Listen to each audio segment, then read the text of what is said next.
I met my husband, Michael Cohen, playing City League volleyball almost 40 years ago. In 2013, I experienced a high blood pressure incident which took me to the emergency room. It was discovered that I had a very, very small aneurysm. In November of 2021, my annual MRI showed a very slight change. I experienced a severe headache. And Bobbye said she didn't feel good. And I grabbed her as she sort of went unconscious. We knew that if I ever said that I had the worst headache of my life, it was a 911 call. We were aware of what would happen if my aneurysm did rupture. I got her to UVA where they started treating her immediately. When Bobbye initially arrived, she was neurologically very unstable. She was in a deep coma. Prognosis was, well, it was terrible. I went home and told my daughter that it was very possible that Bobbye would not be surviving this aneurysm.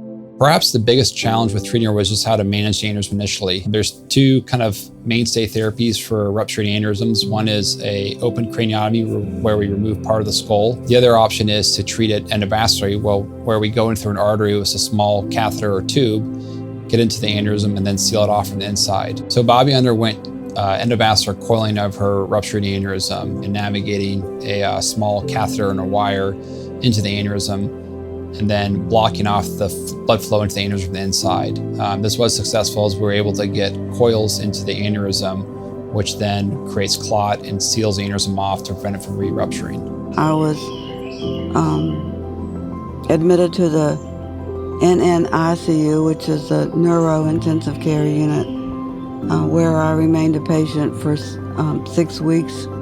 My first interaction with Bobbye's husband, Mike, I had met him in the intensive care unit at her bedside. And at that point, he rightfully so had a number of fears about her condition. So we took the time to discuss the general history of what happens with patients that suffer ruptured aneurysms, what to expect in their recovery and care, and probably most importantly, to understand that there are oftentimes a number of hiccups outside of just the brain function that have to be overcome in the course of care. And given the shape and size of the aneurysm, it certainly presented a challenge, but ultimately I think we made the correct decision in her management.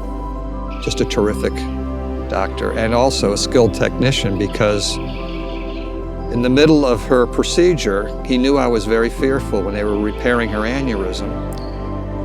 He had them call me during the operation and give me a heads up that things were going very well, better than he expected. He came to see Bobbye after her recovery, and it was as good as he could expect, and there was no further damage, so it was a win. All I wanted to do was come back whole. I think I came back better than whole. I was encouraged physically and emotionally. My spiritual path was encouraged and lightened because of all the people that were caring for me. I mean, I love Bobbye more than I did when I saw her on that volleyball court, and I was pretty much in love from first sight. A day doesn't go by that I'm not grateful or that I don't think about this experience.